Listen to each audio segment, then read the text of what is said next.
Hello friends, I'm D, Foxpan D. Today I'm going to share something I'm getting ready to do. I'm going to change the way I eat, and I think that is affecting a lot of my problems with my health. So, so I'm still recovering from my stroke. My speech is still a problem, and sometimes my thinking's a little weird. But for the most part, I'm really do much better.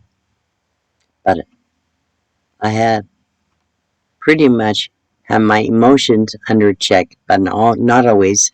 The stroke did affect my emotions. So I want to do something. I've been trying to figure out what the best way to eat. And now have a place I cook a lot easier in here in this new trailer. Full kitchen with 2 burners with an 8-in-1 microwave oven. Also have a lot of little appliances. So I want to eat healthier. That would affect my health better.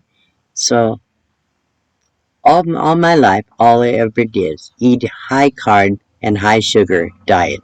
Not a diet, just the way that my lifestyle was always. I used to drink 6 or 8 Pepsis every day for many years. Never drank water for at least 10 years. So that was so bad for me. I know that. Also, all I ever ate is high carb meals like pasta, and I ate meat, beans, rice, pasta, and a lot of dessert, high sugar stuff. So unhealthy. But I never really understand good health. And for a period of many years ago, when I did quit smoking for about 13 years, I did gain lot of weight. I weighed almost 170 pounds.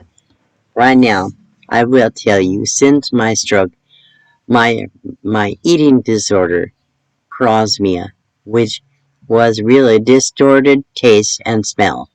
It caused me to eat a lot high carb and high sugar foods. The few things I could eat, I ate, and it caused me to gain weight. So I went from 108 pounds.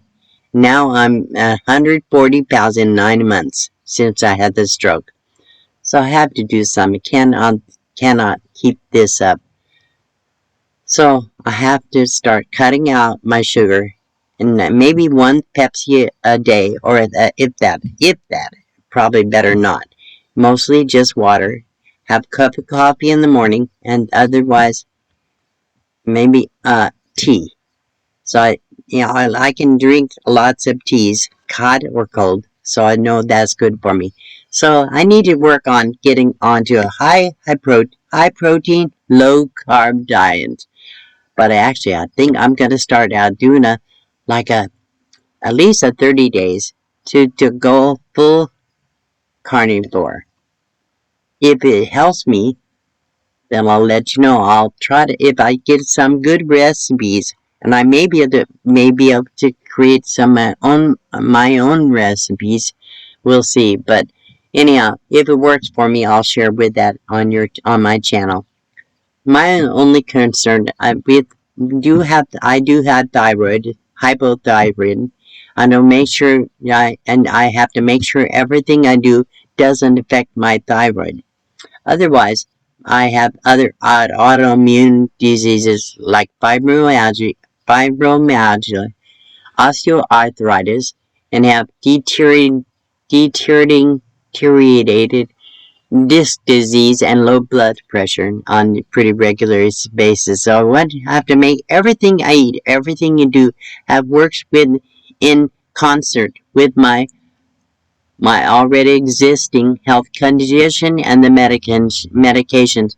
The only prescription medicine I take, my thyroid medicine, I take blood thinners, and on occasion, when blood pressure is too low, I do take a, a medication, raise my blood pressure a little bit. So, other than that, everything is over the counter. So, hopefully, I can work all this together. That's what I'd share with you.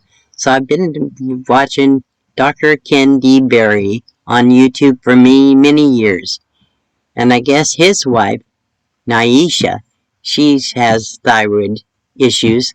So, he seems to know a lot about that. So, hopefully I can try to follow his carnivore diet and things, all the recommendation things. We'll see. I'm going to try it about 30 days. And if people bear with me, I'll keep you posted. So thank you for watching. So last thing I want to mention, all the recipes I found online for keto or carnivore is very expensive. I have a very limited budget. So I'm going to have to learn to do this on a very tight budget. Also, the foods in the town I live, very, very, even more expensive. Very small stores, they don't have stock very much. So I'll have to drive a distance at least once a week to get groceries to make sure I get what I need. And I have to stick within a good budget. So I'm gonna do this and find things that will work for me that are inexpensive. So also seems like all the recipes I found online always includes a lot of ingredients that I don't have around.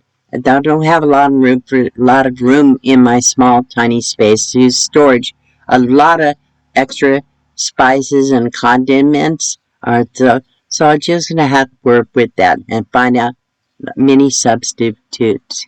That it's something I try to use what I will try to use a lot of what I already have. So hopefully it all goes well.